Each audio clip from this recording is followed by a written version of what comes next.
Welcome to the Ten Boom Institute's Q&A Tuesday. Today we have a question about discussion. Sarah asks, I'm doing a book group with 10 to 11-year-olds. A few confident kids dominate the conversation. Any tip on how we can bring the quiet ones into the conversation? Thanks in advance. Well, Sarah, here's how I recommend that you handle this situation. With children this age, they're just really starting to read on their own. And they're trying to gain confidence in their ability to read and really comprehend what they're reading and know what is important to notice and what they should think and what they should discuss. And so some of the children that are more confident or that are used to talking a lot or maybe have done more of this at home are just talking about whatever comes into their heads or whatever they think is important. I'm sure some of it is good, but the other quiet ones don't know really what to say. So you want to arm every one of them with the ability to know that what they're asking and discussing is good. And the best way to do that is to teach them to ask great questions. This is really valuable because when each of them comes to the discussion with questions in their hands and they know that they're good questions, then they get to talk about something that's inherently interesting to them. So not only will they be talking because they have questions, but they'll be talking about something that interests them specifically, and so they'll be more likely to discuss. So here's what you do. You have the parents get on our email list, sign up for our email list, and they'll receive the free article From Opinions to Principles. And when they receive that, then they should either the children or the parents, or both together ideally, should read that article and go through the 5 types of questions. Now, if the parents don't do it, or if the youth sign up and read it themselves, or whatever the situation is, each of them needs to have a copy of this article, and they can, of course, get that for free by joining the email list. Then what you could do is go through that together as a group. Have one of your meetings be specifically about questions.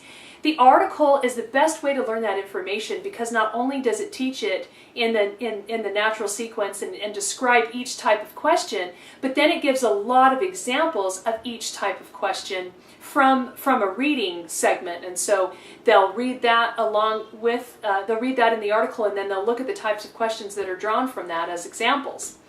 What you could do in your group, once they've read the article and they have a little bit of understanding, is you could take a selection from something that you read recently, or just a selection that you read for this specific meeting, and read it together and practice writing questions together.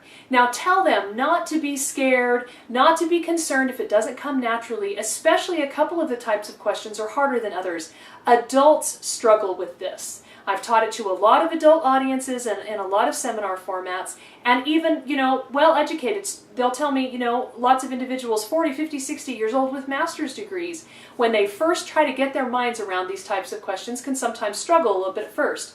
So tell them, don't be worried if they struggle a little bit, but you can practice it together. You could practice it every meeting for a little while, come do the reading and come together, and then write the questions together and answer them together and have everybody take a turn. Ideally, what you want to have is a situation which is best for any kind of discussion, book clubs, youth groups, or a younger group like this one. You want everybody to come with at least 5 questions. And of course, the value, as I stated earlier in that, is that everybody comes armed with something, a question, an idea, a topic that was meaningful to them, and so they're inherently more drawn out. They want to talk and they feel more confident in talking because they're talking about something they have more information about. So what I recommend is as these students become more confident in asking questions, you go in a circle and everybody knows that when they come to your discussion group, they are going to be called on to ask at least one of the questions that they've brought, and then to answer, to tell the group a little bit of what they thought some of the answers to their questions might be, and then what everybody else thinks about that question as well. And as they do that and gain more confidence and kind of warm up to the group, feel like they're more accepted and like their ideas are good, their ideas are interesting to other people, then they'll more naturally over time come to want to talk more just in general to answer other people's questions. So if you want to draw anyone out in a discussion group that you have, I recommend join the email group, buy the article, read through it, practice writing questions together, and then take turns asking your questions. And you'll find that your discussions will take on a whole new depth and level and richness, and everyone will be more involved and engaged.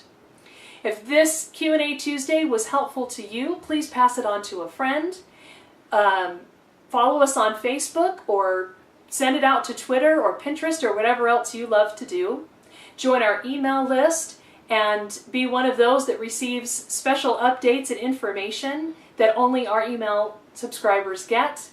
And tell everybody you know about what to read at the Ten Boom Institute so that this information can be available to others. And of course, as always, build your character through the classics, and discussion can be a really great part of that. We'll see you next time.